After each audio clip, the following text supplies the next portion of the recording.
अब हम सीखने वाले हैं रोकड़ बही कैसे तैयार करें। ठीक है सर, तो बात करते हैं रोकड़ बही का। तो रोकड़ बही में हम लिखते क्या हैं या रोकड़ बही है क्या। तो रोकड़ बही के अंतर्गत सर जितने भी रोकड़ व्यवहार हैं, जितने भी रोकड़ व्यवहार हैं या फिर नगद व्यवहार है, रोकड़ का मतलब कैश से होता है, और जितने भी नगद व्यवहार हैं उसके लिए हम तैयार करते हैं रोकड़ बही। तो ये जो नगद व्यवहार है सर वो आपको दो रूप में देखने को मिलेगा। कितने रूप में देखने को मिलेगा? दो रूप में देखने को मिलेगा। एक तो रोकड़ प्राप्ति हो रहा होगा और दूसरा रोकड़ का भुगतान हो रहा होगा। ठीक है, नगद व्यवहार सिर्फ दो ही प्रकार का आपको देखने को मिलेगा। एक तो आपके पास पैसा आएगा, दूसरा पैसा जाएगा। क्लियर है? तो थोड़ा सा हम आगे मीनिंग देख लेते हैं। रोकड़ बही है क्या? तो आपका मीनिंग कहता है व्यापार में रखे जाने वाले उस प्रमुख बही से हैं जिसमें प्रतिदिन होने वाले नगद व्यवहार को लिखा जाता है। क्या लिखते हैं सर यहाँ? प्रतिदिन होने वाले नगद व्यवहार लिखा जाता है। नगद व्यवहार लिखा जाता है जिनका संबंध मुद्रा प्राप्त करने या फिर मुद्रा भुगतान करने से है। वही हम चीज क्लियर कर रहे हैं कि जो रोकड़ बही में क्या लिखना है? नगद व्यवहार। जितने भी नगद व्यवहार हैं उसको आपको रोकड़ बही में लिखना है। ठीक है लक्ष्मण, क्लियर हो रहा है? जितने भी नगद व्यवहार हैं उसको क्या करना है? रोकड़ बही में लिखना है। और ये दो रूप में हो सकता है, एक तो रोकड़ प्राप्त हो रहा होगा और दूसरा रोकड़ भुगतान। अब ये तो हमें क्लियर हो गया सर, रोकड़ बही बनाना है तो आपको दो चीज फोकस करना पड़ेगा, रोकड़ प्राप्ति और रोकड़ भुगतान। तो रोकड़ बही का फॉर्मेट क्या कहता है और इसका बनाने का नियम क्या कहता है ये भी देख लेते हैं। जब भी आप कोई खाता बनाते हो तो आपको दो चीज फोकस करना है। कितने चीज फोकस करना है? दो चीज बनाना है, वो तो तय है। तो पहला, उस खाता का प्रारूप क्या है? प्रारूप फॉर्मेट है ना। जैसे कि जितने समस्त खाते के अलग अलग फॉर्मेट होते हैं, तो खाता का प्रारूप क्या है ये क्लियर करना है। दूसरा, उसे बनाने का नियम क्या है, उसे तैयार करने का नियम।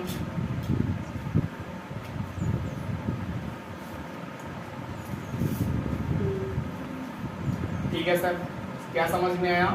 जब भी आप कोई खाता बनाते हैं तो दो चीज आपको फोकस करना है, उस खाता बनाने का फॉर्मेट क्या है, दूसरा फॉर्मेट अगर क्लियर हो गया तो उसका बनाने का नियम क्या कहता है, कैसे तैयार करें, कैसे तैयार करें। तो चलो हम ये दो चीजें सीखेंगे अभी, है ना।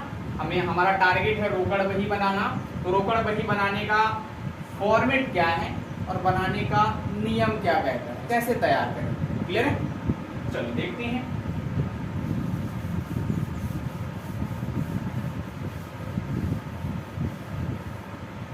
सबसे पहले देख लेते हैं सर हम प्रारूप। प्रारूप किसका? रोकड़ बही। रोकड़ बही का प्रारूप देखने वाले हैं। इसका प्रारूप क्या कहता है सर, देखते हैं। सबसे पहले इसमें दो पक्ष होने वाले हैं। कितने पक्ष होने वाले हैं? दो पक्ष होने वाले हैं। एक आपका डेबिट और दूसरा आपका क्रेडिट, है ना। ये डेबिट क्रेडिट डन है सर। आपका ये लेफ्ट साइड आपका डेबिट होगा और राइट साइड आपका क्रेडिट होगा। ठीक है।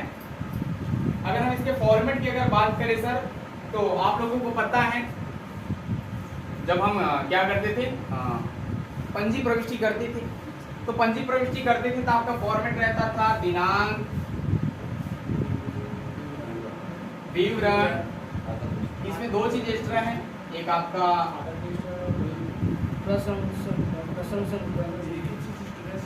प्रमाणक संख्या है। क्या है? प्रमाणक संख्या ही है।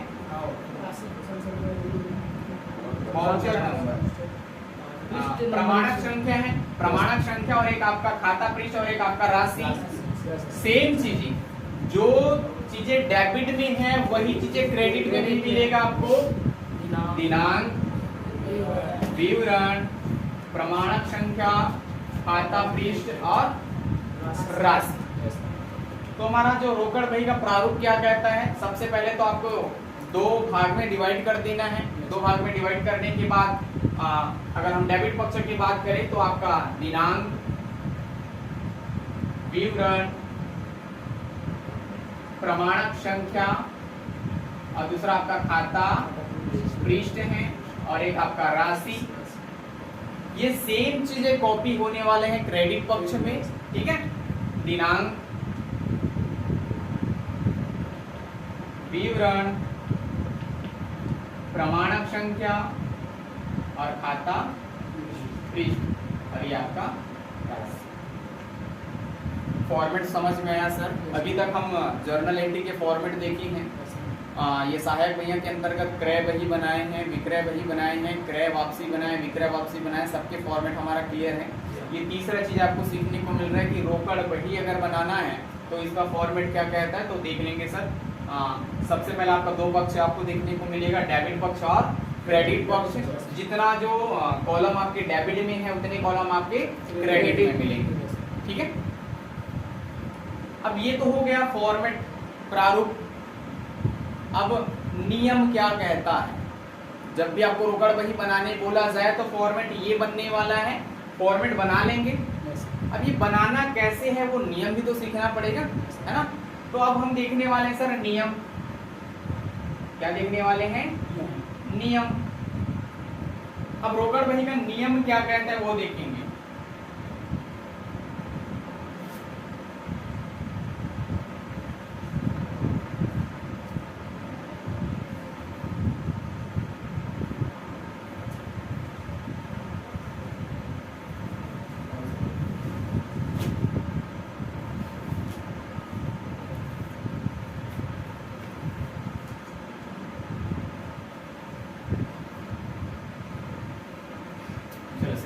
जस्ट अपोजिट बात कर रहे हैं नियम का, है ना।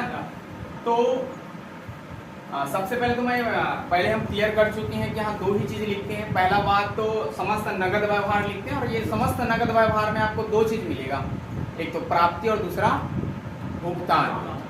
तो अगर आपको नगद प्राप्त होते हैं तो समस्त नगद प्राप्ति को आपको कहाँ लिखना है? डेबिट में। प्राप्ति को कहाँ लिखना है? डेबिट में। और समस्त नगद भुगतान को कहाँ लिखना है? क्रेडिट। क्लियर है? सहायक भैया सेकंड, ठीक है सर, जिसके अंतर्गत हमारा टॉपिक है। हम क्लियर करेंगे सर कि रोकड़ बही कैसे तैयार करें, ठीक है। रोकड़ बही कैसे तैयार करें, तो एक बार देख लेते हैं। हमारा फर्स्ट स्टेप था सर पंजी प्रविष्टि करना, ठीक है। पंजी प्रविष्टि करने के बाद दूसरा हमें सहायक बहिया तैयार करना होता है। क्या? सहायक बहिया। अब बात करते हैं सहायक बहिया की। तो सहायक बहिया है क्या, है ना। सहायक बहिया है क्या? तो पहला स्टेप आपका पंजी प्रविष्टि है, जिसके अंतर्गत हम समस्त व्यवहार को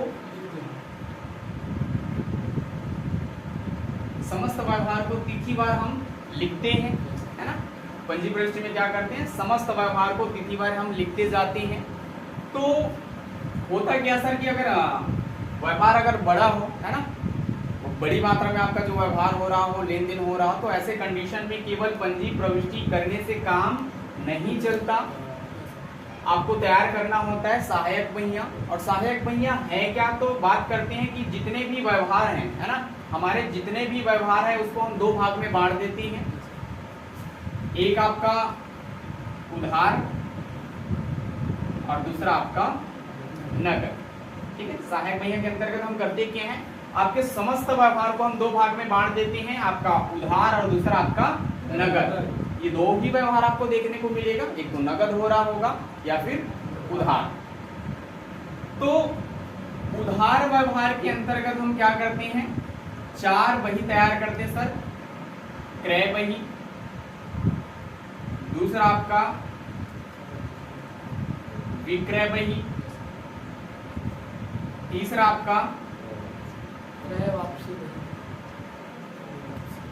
क्रय वापसी बही और चौथा आपका विक्रय वापसी बही। ठीक है, हमारा जो ये टॉपिक कहता है सहायक बहिया का कि जितने भी व्यवहार हैं उसको आप दो भाग में बांटो। उधार व्यवहार कितने हैं उसको अलग करो और नगद व्यवहार कितने हैं उसको अलग करो। अलग करते हैं तो ये जो समस्त उधार व्यवहार हैं सर, यहाँ फिर से देखेंगे समस्त उधार व्यवहार को फिर से हम चार भाग में बांट देते हैं। ठीक है, कि आपका उधार क्रय कितना है, उधार विक्रय कितने हैं, क्रय वापसी कितने हुए, विक्रय वापसी कितने हुए। अब बात करते हैं नगद व्यवहार की। तो नगद व्यवहार के अंतर्गत हम एक ही खाता मेंटेन करते हैं, वो है आपका रोकड़ बही, है ना। ये तो नाम से स्पष्ट है। नगद व्यवहार में हम जितने भी नगद व्यवहार हैं उसको हम शामिल करते हैं और जिनके लिए हम तैयार करते हैं सर रोकड़ बही। और आज हम यही सीखने वाले हैं कि रोकड़ बही कैसे तैयार करें। ठीक है, रोकड़ बही कैसे तैयार करें, तो ये नोट कर लेंगे।